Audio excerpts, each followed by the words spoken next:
Masayang pamilya lang ang hiling ni Marco sa buhay. Lumaki siyang walang tatay, iniwan din siya ng nanay, at lumaki sa lola na siyang nagpalaki at nag-aruga sa kanya. Isa siya sa tinatawag na produkto ng broken family. Pero para kay Marco, maswerte pa rin siya. Lalo na nang natupad ang matagal niyang pinapangarap, ang mapangasawa si Karen. 7 taon na silang kasal ng dream girl niyang si Karen. Si Marco, 30 years old, at si Karen naman, 27. Wala pa silang anak dahil ayaw pa ng babae. Mas gusto nitong unahin ang sarili at career. Pareho silang nagtatrabaho sa isang malaking kumpanya ng appliances sa Quezon City. Si Karen bilang operations supervisor at si Marco naman ay sales agent na laging nasa labas ng field. Malaki ang agwat nila pagdating sa posisyon. At ganun din sa relasyon. Kung gaano kababa si Marco sa hierarchy ng opisina, ganun din siya ka-under sa bahay. Sa totoo lang, hindi yun issue sa kanya. Dream girl niya kasi si Karen. Balingkinitan, flawless, malamodelo ang katawan at may malartista ang muka. Para kay Marco, epitome si Karen ng isang hot wife. Kaya kahit alipinin siya, wala siyang reklamo.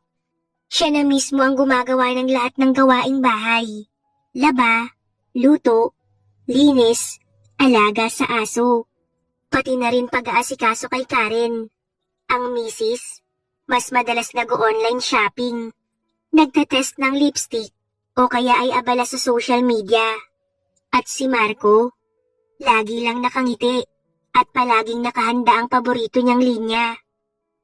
Yes, mahal na Rina, andyan na ako. Sa mata ng iba, nakakatawa at nakakainis. Pero para kay Marco, love conquers all.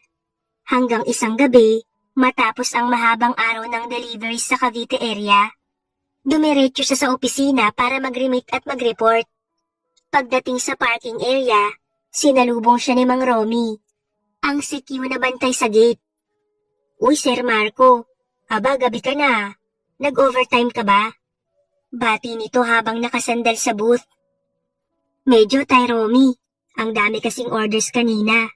By the way, andyan pa ba si Ma'am Karen sa office? Tanong ni Marco. Nagkibit balikat lang si Mang Romy. Ewan ko sir, baka nasa taas pa, i-text mo na lang kaya. Napacheck si Marco sa phone. Ilang beses na pala siyang nag-text at nag-miss call pero walang reply. Dahil naalala niya ang paborito ni Karen, bumili siya kanina ng buko pie sa Cavite at plano niyang isurprise ito. Umakyat si Marco sa 3rd floor, kung saan nandun ang opisina ng mga supervisor. Madilim na ang hallway, sarado na lahat ng ilaw, at tahimik na tahimik. Biglang pumasok sa isip niya ang mga kwentong naririnig kay Mang Romy, na may multo daw na pagala-gala sa building tuwing gabi. Kinilabutan siya, pero mas malakas ang loob niyang makita si Karen. Dumiretso siya sa opisina ng misis, nandoon pa ang mga gamit nito, pero wala siya sa loob.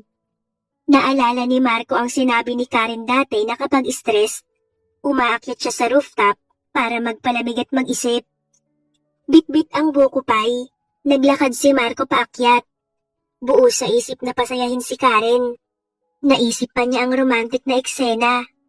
Ibibigay niya ang paboritong buko pie ng asawa, tapos hahalikan siya nito sa ilalim ng buwan. Pero hindi yun ang nadatnan ni Marco. Pagbukas niya ng pinto sa rooftop, tumambad ang eksenang sumira sa mundo niya. Si Karen. Nakikipaglaplapan sa matandang general manager nila. Mainit, agresibo, at tila walang pakialam kung may makakita. Ang mga kamay ng matanda, mapangahas na gumagala sa katawan ng asawa niya. Habang si Karen naman, walang pagtutol. Bagkus ay todo bigay pa nga. Nanigas si Marco, hindi makapaniwala sa nakikita. Gusto niyang sumigaw, gusto niyang magwala. Pero tila tinanggalan siya ng boses. Nanatili siyang nakatayo, pinapanood kung paanong unti-unting winawasak ng misis ang kanyang puso. Nang makita niyang nagsimula ng lumuhod si Karen sa harap ng matandang manager, hindi na kinaya ni Marco. Bumaba siya agad, mabilis, at dumiretso sa restroom ng building. Doon, tahimik siyang naghilamos. Pilit na tinatanggal ang pamumula ng mga mata at ang mga luhang kusa ng bumabagsak. Kailangan niyang magpanggap. Kailangan niyang ngumiti. Kahit sa loob-loob niya, durog na siya. At sa mismong gabi na yon, pag-uwi niya sa bahay, may isang tao lang ang nakahalata agad na may kakaiba sa kanya. Si Aling Sofia, ang ina ni Karen. Si Aling Sofia, 48 years old, pero sa unang tingin ay hindi mo aakalain. Makurba pa rin ang katawan, makinis at may malakas na presence, na tipong kahit tahimik lang ay napapansin ng lahat. Modernong babae na hindi nagpapabaya sa sarili. At sa kabila ng edad, ay mas may maipagmamalaki pa kaysa sa mga mas bata. Matagal nang pansin ni Marco kung gaano ito maalaga. Kung paanong palagi siyang tinutulungan sa mga gawaing bahay, sa pag-aalaga ng aso, o kahit sa simpleng pagkukwento lang kapag stress siya galing sa biyahe. Para bang mas inaasikaso pa siya ni Aling Sofia kaysa ng misis niyang si Karen. Noong gabing yun, ang biyana ng unang nagtanong, "O Marco, bakit ang pula ng mata mo? May problema ba kayo ni Karen?" Pero hindi niya na ito sinagot at pumasok na sa kwarto. Ilang araw ding tiniis ni Marco ang sakit at galit. Pinilit niyang magpakabulag. Umaasang baka panaginip lang ang lahat ng nakita niya sa rooftop. Pero gabi-gabi, bumabalik sa isip niya ang imahe ni Karen. Nakikipaglaplapan at nagpapakaligaya sa matandang general manager nila. Hanggang sa isang gabi, hindi na siya nakapagpigil. Pagka-uwi ni Karen mula sa trabaho, sinalubong siya ni Marco sa sala. Halatang galing sa opisina, nakapustura pa at amoy mamahaling pabango. "Karen," mabigat ang boses ni Marco. "Alam ko na." Dagdag pa nito. Napatigil si Karen, bahagyang kumunot ang noo. "Oh, ano na naman yan? Nakakapagod na ang araw ko, wag mo kong simulan." Malamig na wika ni Karen. "Huwag kang mag-alala, hindi mo na kailangang magsinungaling. Nakita ko kayo ni Sir Raul sa rooftop. Nakita ko lahat." Masama ang loob na wika ni Marco. Ngunit imbis na magulat o magmakaawa, ngumisi lang si Karen. "Ayun ba?" Umupo siya sa sofa at nag-cross ng legs. Parang proud pa nga. "Ayaw mo yun? At least ngayon, alam mo na." Nanlaki ang mga mata ni Marco. "Karen, paano mo nagawa sa akin to? Ginagawa ko naman ang lahat para sa'yo ah. Sinasakripisyo ko lahat. Tapos ganyan." Tumawa ng mahina si Karen. "Alam mo Marco, maswerte ka nga eh. Oo, may relasyon ako kay Sir Raul. Ano naman ngayon? Maswerte ka pa nga. Kasi kahit ganun, hindi kita iniiwan. Isipin mo na lang, sino pa bang babae ang magsasayang ng panahon sa kagaya mong under?" Parang binuhusan ng malamig na tubig si Marco. Ang mga salitang yun, tumarak sa puso niya ng mas malalim pa kaysa sa nakita niyang pagtataksil. "Karen," halos pabulong na sabi niya, nanginginig ang kamay. "Akala ko mahal mo ko." Mangiyak-ngiyak na wika ni Marco. Tumayo si Karen, nilapitan siya at tiningnan ng diretso sa mga mata. "Mahal? Hindi pa ba sapat na nandito pa rin ako sa bahay mo? Na ikaw pa rin ang asawa ko? Kung hindi dahil kay Sir Raul, baka iniwan na kita. Kaya isipin mo na lang, Marco, utang na loob mo pa sa akin na nandito pa rin ako." Hindi na nakasagot si Marco. Sa loob-loob niya, gusto niyang sumigaw, gusto niyang magwala, pero wala siyang nagawa. Pagkatapos ng matinding bangayan nilang mag-asawa, lumabas si Marco ng bahay na parang wala ng direksyon. Diretso siya sa pinakamalapit na inuman, umupo sa sulok, at doon niya ibinuhos lahat ng sakit sa bawat tagay ng alak. Para saan pa lahat ng sakripisyo ko? Bulong niya sa sarili habang tuloy-tuloy ang lagok. Sa bawat tama ng alak, lalo niyang nararamdaman ang bigat, galit, hiya at pagkawasak. Hating gabi na nang makauwi siya. Amoy alak at halos hindi na makalakad ng tuwid. Mabuti na lang at nakita siya agad ni Aling Sofia, ang kanyang biyanan. Marco? Sus Mariosep! Agad siyang inalalayan ni Aling Sofia. Halatang gulat at nag-aalala. Anong nangyari sa'yo? Lasing na lasing ka. Nagtatarantang tanong nito. Nay, niloko ako ng anak niyo. Hindi ko na po kaya. Hinagpis ni Marco habang nakasandal sa balikat ng biyanan. Napatingin si Aling Sofia sa manugang. Dama ang bigat ng sakit na dinadala nito. Hinaplos niya ang likod ng manugang habang inaakay papasok sa kwarto. Tama na Marco, halika ako na bahala sa'yo. Huwag mong sirain ang sarili mo dahil lang sa anak ko. Pagkahiga ni Marco, halos mapapikit na siya sa sobrang hilo. Pero ramdam niya pa rin ang malambot na kamay ni Aling Sofia. Pinupunasan ng pawis niya, inaayos ang kumot, inaalagaan siya. Nay, buti pa kayo, inaalagaan ako. Hindi katulad ng anak niyo. Bulong niya, sabay hawak sa kamay ng biyanan. Mainit ang hininga niya, amoy alak, pero puno ng emosyon. Nagtagpo ang kanilang mga mata. Sa sandaling yon, parang may kakaibang kuryenteng dumaloy sa pagitan nila. Si Aling Sofia, kahit nagpipigil, hindi maiwasang maramdaman ang init ng hawak ng manugang. Marco, tama na. Lasing ka lang. Mahinang sabi ni Aling Sofia, pero hindi niya inalis ang kamay. Nakapikit si Marco, pero ramdam niya ang lambing sa bawat haplos ni Aling Sofia. Para siyang batang inaalagaan. At sa gitna ng sakit na nararamdaman, doon siya nakahanap ng kaunting ginhawa. Nay, salamat dahil nandyan kayo. Kahit papano, may karamay ako. Napakagatlabi si Aling Sofia. Hindi alam kung paano sasagot. Hinaplos niya ang buhok ng binata, marahang inayos ang pagkakahiga. Huwag kang mag-alala Marco, hindi ka nag-iisa. Nandito lang ako. Doon bumukas ang mga mata ni Marco. Nakatitig kay Aling Sofia mula sa malapitan. Malabo man ang tingin dahil sa alak, pero malinaw ang init na nararamdaman niya. Hinapit niya ng konti ang kamay ng biyanan, mas mahigpit kesa kanina. Salamat, Nay. Napakabagal ng sumunod na pangyayari. Para bang tumigil ang oras. Naramdaman ni Aling Sofia na unti-unting lumalapit ang mukha ni Marco. Saglit siyang natigilan, hinigpitan ng hawak sa kumot, pero hindi siya umurong. Hanggang sa maramdaman niya ang init ng hininga ng manugang, na halos dumadampi na sa kanyang pisngi. Marco, mahina at nanginginig na bulong ni Aling Sofia. Hindi na sigurado kung pagpipigil ba o pagtanggap. Saglit silang natigilan. Parehong nakikiramdam. Ang init ng hininga nila halos magtagpo na. Pero nanatiling nakabitin sa ere ang sandali. Pumikit si Marco.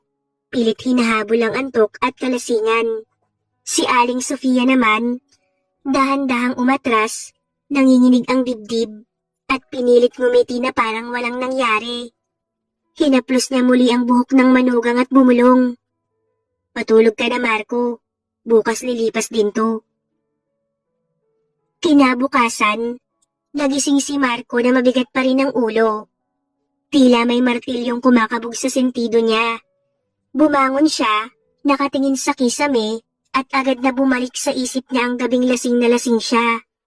Ang init ng kamay ni Aling Sofia, ang haplos nito sa kanyang buhok, at ang malapit na malapit nilang mga muka. Totoo ba yun? O guni-guni ko lang dahil sa alak? Bulong ni Marco sa sarili. Napahawak siya sa labi. Parang may bakas pa ng init na hindi niya alam kung totoo nga bang nangyari. Naiiling siyang napabuntong hininga. Pilit inalis sa isip pero lalo lang bumabalik. Lumabas siya ng kwarto at nadatnan si Aling Sofia sa kusina, abala sa pagluluto ng almusal. Nakatalikod ito, suot ang simpleng duster, pero sa mata ni Marco, tila may bago na siyang nakikita.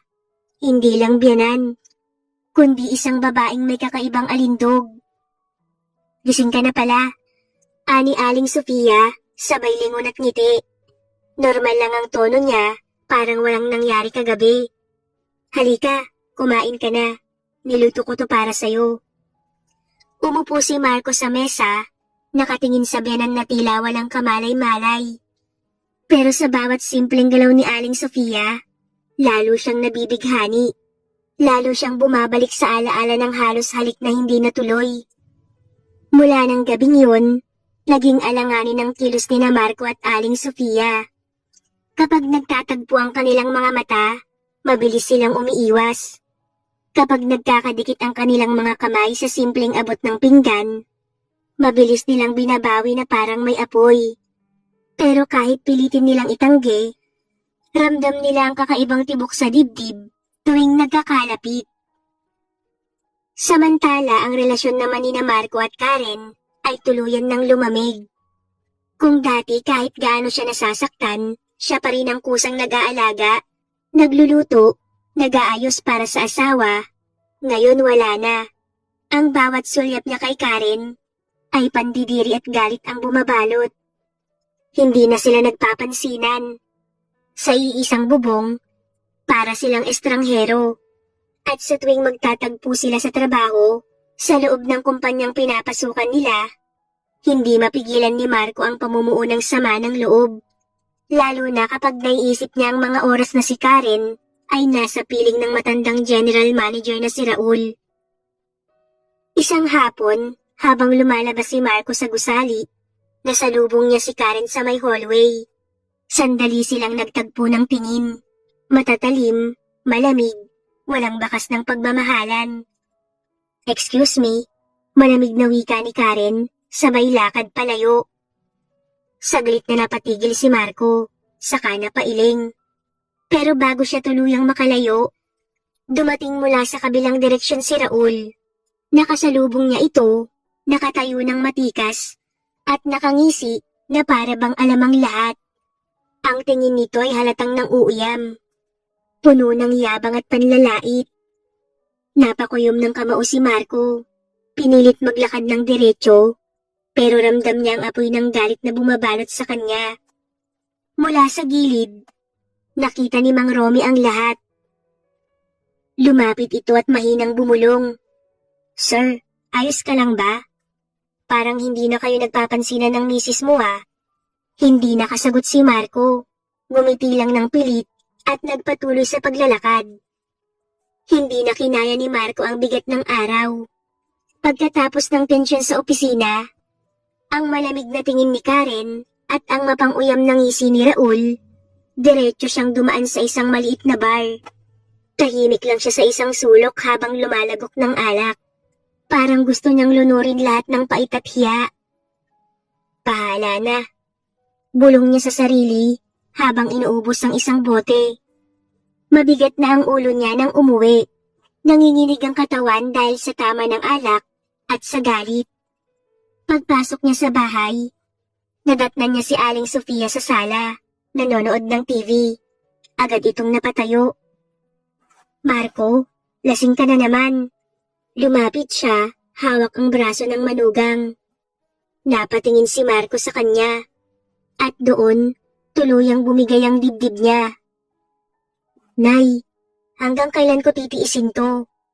Niloloko niya ako sa harap ng lahat. Wala na akong silbi, wala na akong halaga. Hinaplos ni Aling Sofia ang mukha ni Marco, puno ng awa at lambing.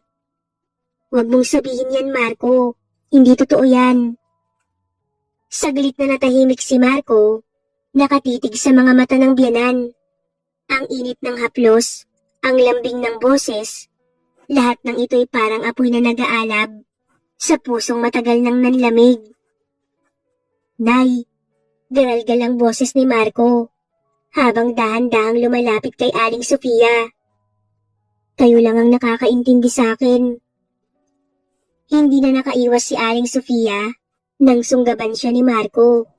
Mainit, mapusok, at puno ng emosyon na matagal na nilang pinipigilan. Saglit na nagdalawang isip si Aling Sofia. Marco, mali to. Bulong niya, nanginginig ang dibdib. Pero huli na. Sa loob-loob niya, matagal na rin niyang ramdam ang kakaibang damdamin para sa manugang. At sa gabing yun, sa gitna ng galit, lungkot at alak, nagpatalo sila sa tukso. Tuluyang natangay ang dalawa.